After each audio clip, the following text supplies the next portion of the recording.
Hi, this is Elliot Fishman, and welcome to part 5 of our look at small bowel. And we left off last time saying, well, let's look at some of the inflammatory diseases that cause bowel obstruction. And Crohn's is really at the top of our list. With Crohn's, you see lots of findings. You see mucosal hyperenhancement on CT. There's wall thickening, typically above 3 millimeters. You may see mural stratification. You see a prominent vas recta, the so-called comb sign, which I showed you a little bit of a little earlier in this talk, and mesenteric fat stranding. We always think about Crohn's disease as the terminal ileum and one of the causes of obstruction. But here's a nice example of a patient with obstruction in the mid-duodenum.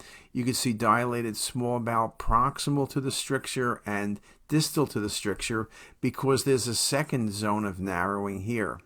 One of the things we think about is Crohn's is usually one focal area, but as we mentioned, Crohn's can have multiple zones of narrowing. So you need to look at the images very carefully, and surely the surgeon needs to be very careful before they decide to operate. Beautiful example of a stricture. It could be ischemia, it could be a tumor, though I don't see any bulk, but with the multiple areas in a younger person, this was Crohn's disease. A really nice example of multiple strictures presenting with an acute abdomen and bowel obstruction in a patient with Crohn's disease. And here you can see nicely the cinematic rendering, show you the extent of dilatation as well as the stricture. It's kind of interesting to me. Usually I think about strictures with Crohn's being a bit longer. This was an under 2 centimeter stricture. Another example, markedly dilated small bowel loops over 7.5 centimeters. We're tracking downward, and then we're coming toward the distal bowel, and the transition is distally, and you see a long segment of narrowed bowel. And this is Crohn's disease. A very impressive example. And what you have to always be careful about is, are there other possibilities besides Crohn's? Yes, could this be a tumor? But it really doesn't look like bulky enough for like an adenocarcinoma. Could this be ischemic bowel with a stricture? It's kind of a long area, and it really is impressive how dilated the small bowel is proximal to this area of narrowing. When you think about Crohn's disease and look for complications, we do CT enterography. We use a neutral contrast agent. Brisa now is what we use to be able to look at the colon. We want to fill the colon with fluid and look for any transition points. Again, looking for strictures. There's an increased incidence of tumor in patients with Crohn's disease, but that's pretty uncommon, and it can be difficult to see because it's often in that infiltrating zone as well. Here's a nice example of the mucosal enhancement of Crohn's with submucosal edema and a long segment of involvement, stranding in the mesentery. Here's that same case in the coronal view, again nicely showing you long segment of Crohn's disease. Again, think about this example and compare it to the case several cases ago where the entire length of involvement was 2 centimeters. Here it's more like 15 centimeters. So there's a range of appearance with Crohn's disease. And in a case like this, obviously with Crohn's, you hate to operate unless you have to, but when the strictures become this long, you can see the prominent vas recta. These patients may have to undergo surgery, though the surgeons and the GI folks will do everything to try to avoid surgery in a Crohn's patient because, as we know, they get adhesions, but also you have other areas of bowel, and surgery tends to lead to more surgery. But a very nice example of a long area of inflammation and stricture formation in a patient with Crohn's disease. Again, the prominent vas recta, nicely seen, as well as mesenteric nodes. So just a really nice example. Another case, abdominal pain. The patient has a duodenal diverticulum. There's some food matter in the diverticulum. We follow this downward, and we can see areas of narrowing in the small bowel. Unlike the prior case, there appear to be multiple areas of narrowing. And with Crohn's disease, you can see multiple areas of stricturing One may be the one that's most problematic for the patient, but you can see multiple areas of narrowing. Again, different therapies, immune therapies now, for example, are being used because you'd like to avoid operating on Crohn's patients because of the multicentric nature of the disease process. Again, some of the submucosal enhancement, the prominence of the vasa recta. Again, fibrofatty proliferation is seen in this patient. And putting it all together, it's a really nice example of Crohn's disease with multiple areas of stricturing and inflammation. So again, in terms of management, this patient did not have a surgical lesion. This patient was managed conservatively. Here again, the same areas of narrowing shown nicely on the volume rendered view using cinematic rendering. A really nice example of CR for evaluation of Crohn's disease. And again, the cinematic rendering, I think, is particularly helpful in defining the extent of strictures because you have this volume approach. Look how nicely you can see the strictures here and here and here and here as well. So just a really nice example showing you that. And again, I use different rendering parameters for Bowel when I do cinematic rendering, and I'll use a couple different rendering to accentuate those areas of involvement. And just a really nice example of multifocal Crohn's disease. This patient had scans multiple times because the patient had repeated episodes of abdominal pain, and it is challenging not to image these patients too frequently. Often for routine follow-up, MR will be used because of the lack of radiation. Here's an example of Crohn's disease with fistulization, enteroenteric fistulae. You can see fistulae between bowel and abdominal wall. You can see fistulae to bladder. Most commonly, it's fistulae to other bowel loops, which you can see very nicely here.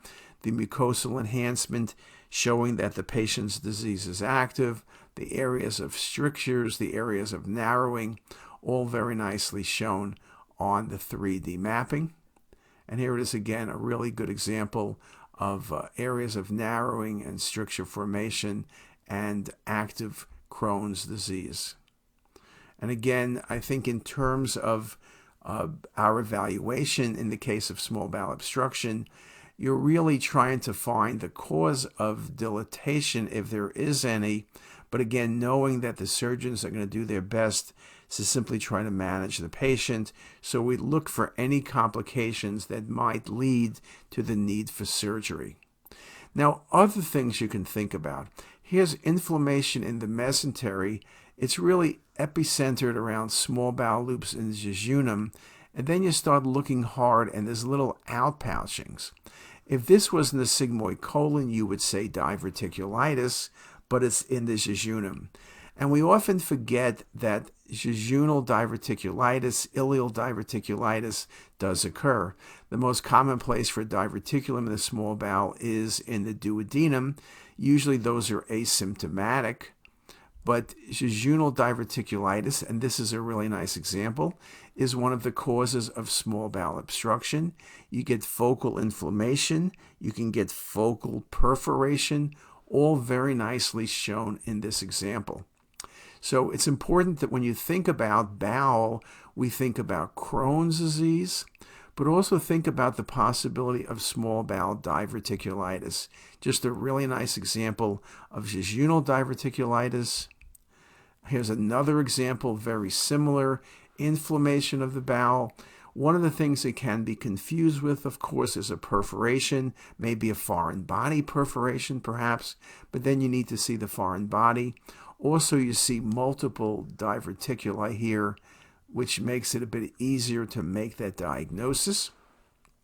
Again, two very nice examples of jejunal diverticulitis, very nicely shown. Clinically, the presentation can be very similar to classic colonic diverticulitis. It's rare for us to get a requisition, say, rule out small bowel diverticulitis. It's left lower quadrant pain. You're thinking about sigmoid or descending colon diverticulitis, and you pick up the small bowel pathology. We wrote this article a long time ago. CT findings in jejunal diverticulitis, although not specific, may suggest the diagnosis. Diverticulitis of the small bowel should be included in the differential diagnosis of intra-abdominal inflammatory processes, and that is indeed true. But again, it's an uncommon entity, but something that you need to think about. And complications of small bowel diverticular disease include diverticulitis, perforation, obstruction, and hemorrhage, but that is particularly rare.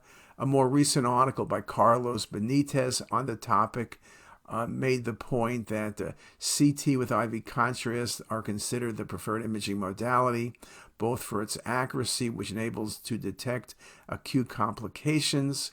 CT of non-complicated small bowel disease frequently shows clusters and even isolated round or regular duodenal or jejunal ileal outpouchings with their fluid levels, debris, or enteric content. So again, it's not a forgotten entity, as this article does show. In perforated small bowel diverticulitis, there are marked mesenteric abnormalities, extraluminal air, free fluid, or peridiverticular abscess. So again, it's an unusual entity, but it's something to consider. And this article is worthwhile reading. Now, in looking at these inflammatory and infectious etiologies, you also need to think about what other things can cause this. Now, we often don't think about this as much as we should, but look at this case. Markedly dilated bowel loops, this is with positive contrast, really thickened bowel loops and mesenteric mass. Maybe this is a carcinoid tumor, but there's so much bowel dilatation, it's really not just the right lower quadrant, and its edematous changes. And carcinoid's a thought, but what about this being a mesenteric mass? Maybe I'm dealing with lymphoma. That's a better possibility. Look at the dilatation distally. What could this be? Mesenteric mass, dilated edematous loops of bowel. Yes, I'm thinking about inflammatory etiologies, but I need to be thinking about malignancy. When you think about inflammatory etiologies, you need to think about infectious etiologies. If I told you this was an HIV patient, this dilated bowel, this edematous pattern, is something often described with MAI infection. During the AIDS epidemic, many patients had MAI in the lungs and in the bowel. Here you can see the vessels were all patent, and this was MAI infection of the small bowel. It's an unusual entity, but something you should consider when you have very edematous bowel loops and a mesenteric mass. Here's another patient with abdominal pain and dilated bowel, but the dilatation seems to be located in the jejunum and only jejunum. The folds are markedly thickened, they're enlarged and edematous. And then you say, what focal inflammatory process could we get? Well, maybe it's diverticulitis, but I don't see any diverticuli. And the issue is the wall, the impressive wall thickening and mucosal enhancement in the jejunum. And this was giardiasis. And giardiasis, something you see more commonly in the summertime, classically involves the jejunum. Right lower quadrant pain, multiple masses, and this looks like maybe it's colon cancer. Maybe it's lymphoma. There are multiple nodes present. There's an inflammatory mass-like process. What is going on in the right lower quadrant? You see there's prominent vessels going there. And I have to admit my favorite diagnosis is going to be malignancy, maybe lymphoma, maybe colon cancer. Doesn't quite look like carcinoid. I don't see a desmoplastic reaction, though there are a few prominent mesenteric vessels.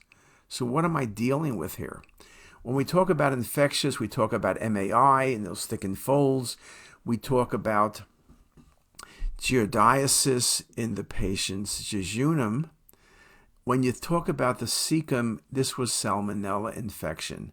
Now, salmonella is uncommon. It's often in the summertime, someone eats some spoiled food and you have 50 people getting sick. You see thickened bowel in the terminal ileum. You see thickened bowel in the cecum. You often see nodes. It's very much mass-like. Often you have severe diarrhea, but it's an impressive example of salmonella infection of the terminal ileum and cecum. Now, what else can you get? So we talk about the fact that when you have infectious etiologies, often it's an acute process. And so it's not like you've had pain for 3 weeks, you've had pain for 12 hours. So I'm now going to give you another case of a patient who's had pain for 12 hours. And I'm going to ask you, when you look at this case, you see edematous small bowel, you see free fluid in the abdomen. This could be an infectious etiology. Look at the edematous folds. It could be hemorrhage if the patient was a hemophiliac, but the patient was not on anticoagulant therapy. What else could this be? So let's do this. Let's stop here. Let's come back for the final chapter in our story on small bowel obstruction. Think about this case, and we'll go through it as the first case, and we'll come up with some answers and a great differential diagnosis. See you in a few minutes.